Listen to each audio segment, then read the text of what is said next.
भाई दूज की पौराणिक कथा। जय श्री कृष्णा, राधे राधे।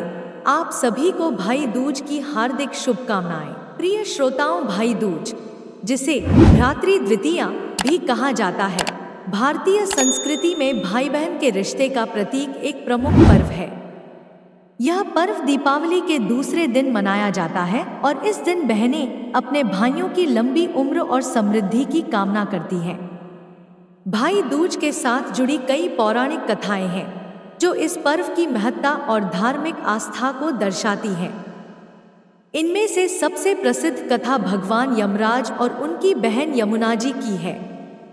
इस कथा के माध्यम से यह पर्व भाई बहन के प्रेम, समर्पण और आपसी स्नेह का प्रतीक बन गया है। बहुत पुरानी बात है, जब इस धरती पर देवताओं और असुरों का वास होता था। सभी देवी देवता अपनी अपनी जिम्मेदारियों का पालन करते थे। इन्हीं देवताओं में मृत्यु के देवता यमराज का विशेष स्थान था। यमराज का कार्य सभी जीवों की आयु समाप्त होने पर उन्हें मृत्यु लोक में ले जाना था। उनका निवास स्थान यमलोक था, जहां जीवों को उनके कर्मों के अनुसार न्याय दिया जाता था। यमराज की एक बहन थी जिसका नाम यमुना जी था। यमुना जी का स्वभाव बहुत ही सरल, कोमल और करुणामयी था। वह अपने भाई यमराज से बहुत स्नेह करती थी और उन्हें अपने घर बुलाने की इच्छा हमेशा रहती थी। यमुना जी ने कई बार अपने भाई यमराज को अपने घर आने के लिए निमंत्रण दिया, लेकिन यमराज अपने कार्यों में इतने व्यस्त रहते थे कि वे यमुना जी के घर नहीं जा पाते थे। समय बीतता गया, लेकिन यमराज अपनी बहन यमुना जी से मिलने नहीं जा सके। यमुना जी को यह बात मन ही मन दुखी करती थी। फिर भी उन्होंने हार नहीं मानी और अंततः एक दिन यमराज को याद दिलाया कि वे अपने वचन के अनुसार उनसे मिलने आए। यमुना जी के इस भावुक निमंत्रण को यमराज अस्वीकार नहीं कर सके और उन्होंने यमुना जी के घर जाने का निश्चय किया। यमराज जब अपनी बहन यमुना जी के घर पहुंचे तो यमुना जी ने बड़े प्रेम और उत्साह के साथ उनका स्वागत किया। उन्होंने यमराज के आने की खुशी में अपने घर को सजाया, अनेक प्रकार के पकवान बनाए और भाई का आदरपूर्वक सत्कार किया। यमुना जी ने यमराज को सुंदर स्थान पर बैठाया और उनका तिलक किया, उनके हाथों में रक्षा सूत्र बांधा और उनकी दीर्घायु और समृद्धि की कामना की। यमराज ने बहन के इस प्रेम और सत्कार से अभिभूत होकर कहा, हे बहन, आज तुमने मेरा दिल जीत लिया है। मैं तुम्हारे इस प्रेम से अत्यंत प्रसन्न हूं। आज तुम मुझसे जो चाहो वरदान मांग सकती हो। यमुना जी ने अपने भाई से कहा, हे भाई, यदि आप मुझसे प्रसन्न हैं तो मेरा एक निवेदन है।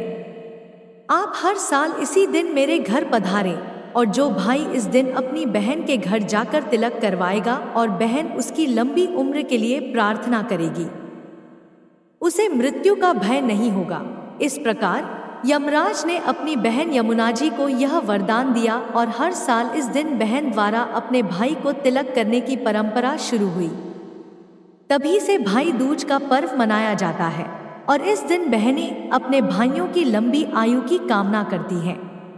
प्रिय श्रोताओं, यमराज और यमुना जी की कथा भाई दूज के पर्व की पवित्रता और महत्व को दर्शाती है। इस कथा के माध्यम से यह बताया गया है कि भाई बहन का रिश्ता कितना खास और गहरा होता है।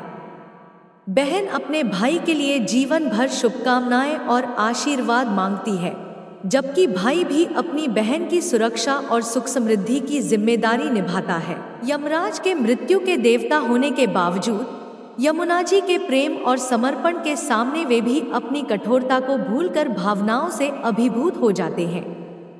यह दर्शाता है कि प्रेम, स्नेह और परिवार के रिश्ते इतने मजबूत होते हैं कि वे मृत्यु जैसे सत्य को भी मोड़ सकते हैं।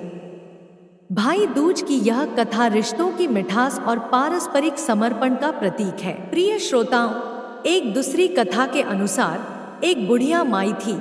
उसके 7 बेटे और एक बेटी थी। बेटी की शादी हो चुकी थी। जब भी उसके बेटे की शादी होती, फेरों के समय एक नाग आता और उसके बेटे को डस लेता था। बेटे की वही मृत्यु हो जाती और बहू विधवा। इस तरह उसके 6 बेटे मर गए। 7वें की शादी होनी बाकी थी। इस तरह अपने बेटों के मर जाने के दुख से बूढ़ी माई रो रो के अंधी हो गई थी। भाई दूज आने को हुई तो भाई ने कहा कि मैं बहन से तिलक कराने जाऊंगा। माँ ने कहा ठीक है। उधर जब बहन को पता चला कि उसका भाई आ रहा है तो वह खुशी से पागल होकर पड़ोसन के गई और पूछने लगी कि जब बहुत प्यारा भाई घर आए तो क्या बनाना चलिए। पड़ोसन उसकी खुशी को देखकर जल भुन गई और कह दिया कि दूध से रसोई ले, घी में चावल पका। बहन ने ऐसा ही किया। उधर भाई जब बहन के घर जा रहा था तो उसे रास्ते में सांप मिला। सांप उसे डसने को हुआ।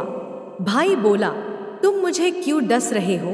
सांप बोला, मैं तुम्हारा काल हूं और मुझे तुमको डसना है।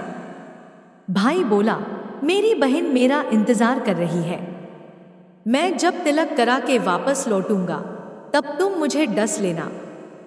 सांप ने कहा, भला आज तक कोई अपनी मौत के लिए लौट के आया है जो तुम आओगे? भाई ने कहा, अगर तुझे यकीन नहीं है तो तू मेरे झोले में बैठ जा, जब मैं अपनी बहन के तिलक करा लूं तब तू मुझे डस लेना। सांप ने ऐसा ही किया। भाई बहन के घर पहुंच गया। दोनों बड़े खुश हुए। भाई बोला, बहन जल्दी से खाना दे, बड़ी जोरों की भूख लगी है। बहन क्या करे? न तो दूध की रसोई सूखे न ही घी में चावल पके। भाई ने पूछा, बहन इतनी देर क्यों लग रही है? तू क्या पका रही है? तब बहन ने बताया कि ऐसे ऐसे किया है। भाई बोला, पगली, कहीं घी में भी चावल पके हैं या दूध से कोई रसोई लीपे है? गोबर से रसोई लीप, दूध में चावल पका। बहन ने ऐसा ही किया। खाना खा के भाई को बहुत जोर नींद आने लगी। इतने में बहन के बच्चे आ गए। बोले, मामा मामा हमारे लिए क्या लाए हो? भाई बोला, मैं तो कुछ नहीं लाया। बच्चों ने वह झोला ले लिया जिसमें सांप था। जैसे ही उसे खोला उसमें से हीरे का हार निकला। बहन ने कहा, भैया तूने बताया नहीं कि तू मेरे लिए इतना सुंदर हार लाए हो। भाई बोला, बहना तुझे पसंद है तो तू ले ले, मुझे हार का क्या करना।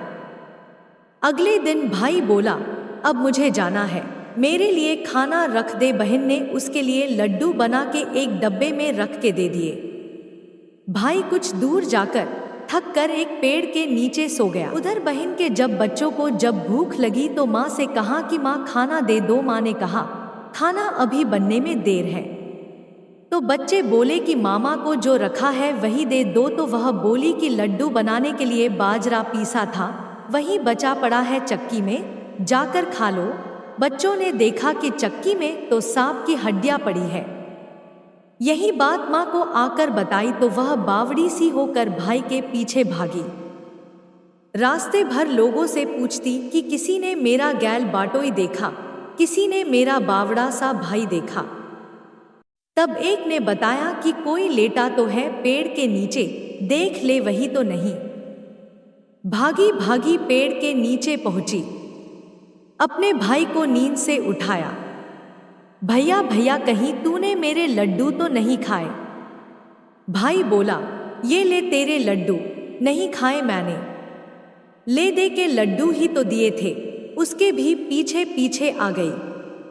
बहन बोली, नहीं भाई, तू झूठ बोल रहा है, जरूर तूने खाया है। अब तो मैं तेरे साथ चलूंगी। भाई बोला, तू ना मान रही है तो चल फिर। चलते चलते बहन को प्यास लगती है। वह भाई को कहती है कि मुझे पानी पीना है। भाई बोला, अब मैं यहाँ तेरे लिए पानी कहाँ से लाऊं?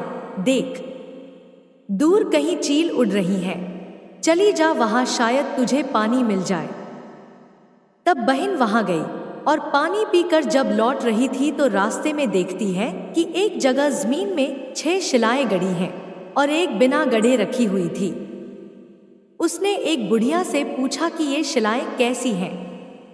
उस बुढ़िया ने बताया कि एक बुढ़िया है, उसके 7 बेटे थे। 6 बेटे तो शादी के मंडप में ही मर चुके हैं, तो उनके नाम की ये शिलाएं जमीन में गड़ी हैं। अभी 7वें की शादी होनी बाकी है। जब उसकी शादी होगी तो वह भी मंडप में ही मर जाएगा, तब यह 7वीं शिला भी जमीन में गड़ जाएगी। यह सुनकर बहन समझ गई ये शिलाएं किसी और की नहीं बल्कि उसके भाइयों के नाम की हैं। उसने उस बुढ़िया से अपने 7वें भाई को बचाने का उपाय पूछा। बुढ़िया ने उसे बतला दिया कि वह अपने 7वें भाई को कैसे बचा सकती है। सब जानकर वह वहां से अपने बॉल खुले करके पागलों की तरह अपने भाई को गालियां देती हुई चली। भाई के पास आकर बोलने लगी, तू तो जलेगा, कुटेगा, मरेगा। भाई उसके ऐसे व्यवहार को देखकर चौंक गया, पर उसे कुछ समझ नहीं आया। इसी तरह दोनों भाई बहन मां के घर पहुंच गए। थोड़े समय के बाद भाई के लिए सगाई आने लगी। उसकी शादी तय हो गई। जब भाई को सेहरा पहनाने लगे तो वह बोली, इसको क्यों सेहरा बंधेगा? सहारा तो मैं पहनूंगी, ये तो जलेगा, मरेगा। सब लोगों ने परेशान होकर सेहरा बहन को दे दिया। बहन ने देखा उसमें कलंगी की जगह सांप का बच्चा था। बहन ने उसे निकाल के फेंक दिया। अब जब भाई घोड़ी चढ़ने लगा तो बहन फिर बोली, ये घोड़ी पर क्यों चढ़ेगा? घोड़ी पर तो मैं बैठूंगी, ये तो जलेगा, मरेगा, इसकी लाश को चील कौवे खाएंगे। सब लोग बहुत परेशान। सबने उसे घोड़ी पर भी चढ़ने दिया। अब जब बारात चलने को हुई तब बहन बोली, ये क्यों दरवाजे से निकलेगा? ये तो पीछे के रास्ते से जाएगा, दरवाजे से तो मैं निकलूंगी। जब वह दरवाजे के नीचे से जा रही थी तो दरवाजा अचानक गिरने लगा। बहन ने एक ईंट उठाकर अपनी चुनरी में रख ली। दरवाजा वही की वही रुक गया। सब लोगों को बड़ा अचंभा हुआ। रास्ते में एक जगह बारात रुकी तो भाई को पीपल के पेड़ के नीचे खड़ा कर दिया। बहन कहने लगी, ये क्यों छांव में खड़ा होगा? ये तो धूप में खड़ा होगा, छांव में तो मैं खड़ी होगी। जैसे ही वह पेड़ के नीचे खड़ी हुई, पेड़ गिरने लगा। बहन ने एक पत्ता तोड़कर अपनी चुनरी में रख लिया। पेड़ वही की वही रुक गया। अब तो सबको विश्वास हो गया कि ये बावली कोई जादू टोना सीख कर आई है, जो बार बार अपने भाई की रक्षा कर रही है। ऐसे करते करते फेरों का समय आ गया। जब दुल्हन आई तो उसने दुल्हन के कान में कहा, अब तक तो मैंने तेरे पति को बचा लिया, अब तू ही अपने पति को और साथ ही अपने मरे हुए जेठों को बचा सकती है। फेरों के समय एक नाग आया। वो जैसे ही दूल्हे को डसने को हुआ, दुल्हन ने उसे एक लोटे में भर के ऊपर से प्लेट से बंद कर दिया। थोड़ी देर बाद नागिन लहर लहर करती आई, दुल्हन से बोली, तू मेरा पति छोड़। दुल्हन बोली, पहले तू मेरा पति छोड़। नागिन ने कहा, ठीक है, मैंने तेरा पति छोड़ा। दुल्हन, ऐसे नहीं, पहले 3 बार बोल। नागिन ने 3 बार बोला, फिर बोली कि अब मेरे पति को छोड़। दुल्हन बोली, एक मेरे पति से क्या होगा? हंसने बोलने के लिए जेठ भी तो होना चाहिए, एक जेठ भी छोड़। नागिन ने जेठ के भी प्राण दे। फिर दुल्हन ने कहा, एक जेठ से लड़ाई हो गई तो एक और जेठ, वो विदेश चला गया तो तीसरा जेठ भी छोड़। इस तरह एक एक करके दुल्हन ने अपने 6 जेठ जीवित करा लिए। उधर रो रो के बुढ़िया का बुरा हाल था कि अब तो मेरा 7वां बेटा भी बाकी बेटों की तरह मर जाएगा। गांव वालों ने उसे बताया कि उसके 7 बेटा और बहुएं आ रही है। तो बुढ़िया बोली, अगर यह बात सच हो तो मेरी आंखों की रोशनी वापस आ जाए और मेरे सीने से दूध की धार बहने लगे। ऐसा ही हुआ। अपने सारे बहू बेटों को देखकर वह बहुत खुश हुई। बोली, यह सब तो मेरी बावली का किया है। कहाँ है मेरी बेटी? सब बहन को ढूंढने लगे। देखा तो वह भूसे की कोठरी में सो रही थी। जब उसे पता चला कि उसका भाई सही सलामत है तो वह अपने घर को चली। उसके पीछे पीछे सारी लक्ष्मी भी जाने लगी। बुढ़िया ने कहा, बेटी पीछे मुड़ के देख, तू सारी लक्ष्मी ले जाएगी तो तेरे भाई भाभी क्या खाएंगे। तब बहन ने पीछे मुड़ के देखा और कहा, जो माँ ने अपने हाथों से दिया वह मेरे साथ चल, बाद बाकी का भाई भाभी के पास रहे। इस तरह एक बहन ने अपने भाई की रक्षा की। प्रिय श्रोताओं, भाई दूज की पौराणिक कथा हमें सिखाती है कि परिवार के रिश्ते कितने महत्वपूर्ण होते हैं। भाई बहन का संबंध सिर्फ खून का नहीं, बल्कि विश्वास, प्रेम और आपसी सहयोग पर आधारित होता है। यमराज और यमुना जी की कथा और बूढ़िया माई के बेटे और बेटी के माध्यम से यह पर्व हमें यह सिखाता है कि चाहे मृत्यु भी क्यों न हो, स्नेह और समर्पण से बड़ी कोई शक्ति नहीं है। भाई दूज न केवल एक धार्मिक अनुष्ठान है, बल्कि यह हमारे पारिवारिक और सामाजिक जीवन में रिश्तों की महत्ता को भी प्रकट करता है। इस पर्व के माध्यम से भाई और बहन के बीच का प्यार और स्नेह और भी मजबूत होता है और यह पर्व सदियों से भारतीय संस्कृति और परंपरा का अभिन्न हिस्सा बना हुआ है। प्रिय श्रोताओं, अगर आपको यह कथा पसंद आई हो तो प्लीज़ चैनल को सब्सक्राइब और वीडियो को लाइक करिए। धन्यवाद।